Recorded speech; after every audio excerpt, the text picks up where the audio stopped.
All right, I'm gonna show you how to build this minimal Pyxis build. I'm Jayrol with Pawn Collective, and yeah, Pyxis. All right, so I just got this Blackmagic Pyxis, and I wanted to just show a little Frankenstein minimal build that I have using the parts that were already in my house. I'm really trying to keep this as small as possible, as I'm mostly going to be shooting run and gun documentary type stuff with it. Okay. We'll start with the bottom plate by SmallRig. I was using this Tilta bottom plate, but it had a proprietary mount on it. I thought it was an RE mount. I emailed them and it turns out it wasn't. So I had to custom order one. So I decided not to do that. So I found this old SmallRig one. It just holds these 15mm rails, which we'll go ahead and install here.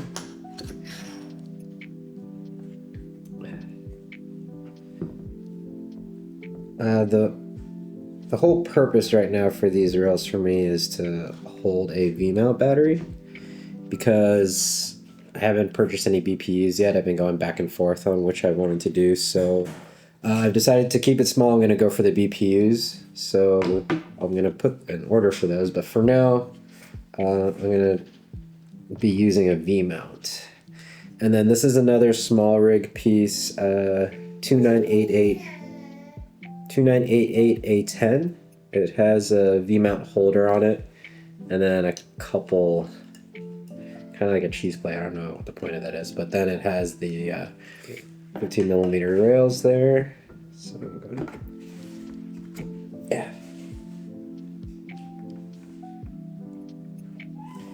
So I figured you don't want to go too close here, because I'm powering it with the 2-pin LEMO, and it kind of sticks out. And the first time I installed this, I kind of pushed it all the way in, and it was almost bending this pin, and then I couldn't actually get the CF cards inside without having to move it. So I wouldn't push it all the way in, as you start blocking all these IOs, including these two right here. Okay. So that's that. Oh, let me put, this is a Arca Manfrotto style tripod plate. Put that on the bottom. I haven't really actually shot this on a tripod, but I do like shooting on a tripod. I think it looks really good when you shoot stuff on a tripod. It's more like photography. Kind of let the scene unfold versus moving the camera and following something. Yeah.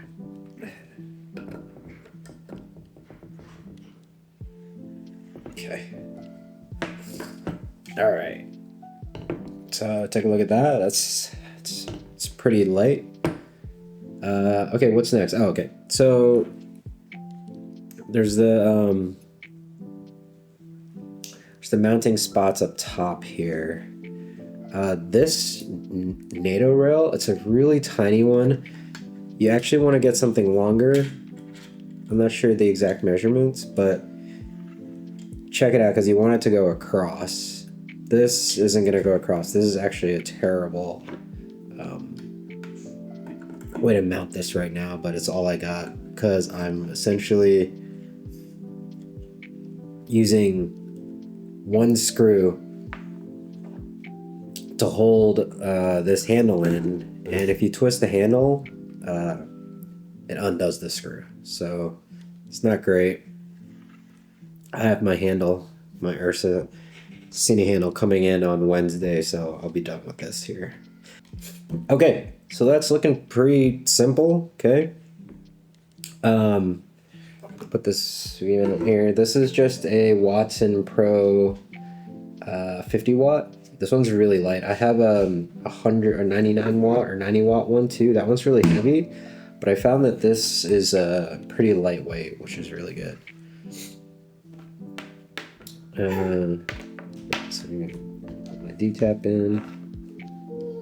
My 2-pin leans in. So yeah, I almost have this. I don't know if you can see this. It's a little bit. I want it to bend that part. This is almost done, so I have. While we wait for the Pyxis monitor to show up, if it ever does, everyone's using their own monitors. We figured out that this USB can actually power a monitor, which is nice, but it doesn't do anything other than an extra screen. But you definitely need this, as the side screen is, I think, pretty much unusable if you're running and gunning. Shoot, this takes these NP batteries, which is also really annoying. I think that's one of the bigger selling points for the Pyxis monitor, is it takes away how top heavy this entire thing can be. But it works great. You just plug it in. Just plug it in USB. I should plug it in here. Okay. I have a Rode NTG. This has mounting cold shoe mounts on the sides here. So this is kind of what my workaround is right now. Just go and cold shoe mount this. And then this goes into a 3.5 jack on the back. Bye, bud. Yep. And look at that. I'm all set. Quick and easy, super tiny, right? Pretty small. The monitor's not in a great place to, if you're trying to stick it into your arm here, but so I've just been kind of holding it like this, and then I focus here. Maybe I should get a lens on it so you can see it.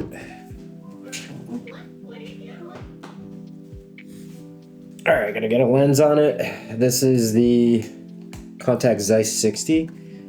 I'm thinking about purchasing a 50mm to kind of finish my set off, but I've been really liking this 60, so I'm not sure if I'm gonna jump on that as quick as I thought I was going to, because the 60 is pretty badass, honestly.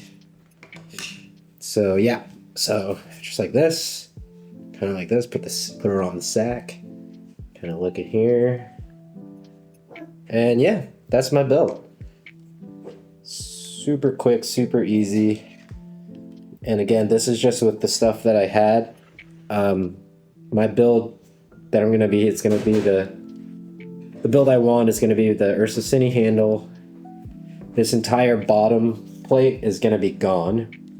I'm done with that, so that I can just do BPUs, and then obviously like a little side handle, and that'll be it. And hopefully that when the Pyxis monitor comes out, then you know the monitor itself won't be so gigantic because this battery won't be there, and I'm thinking I want to get the mounting that makes it mount to the side as well. So when you're shooting, you can plug in right here, and you'll be able to actually see the monitor versus mounting it here. And I don't know.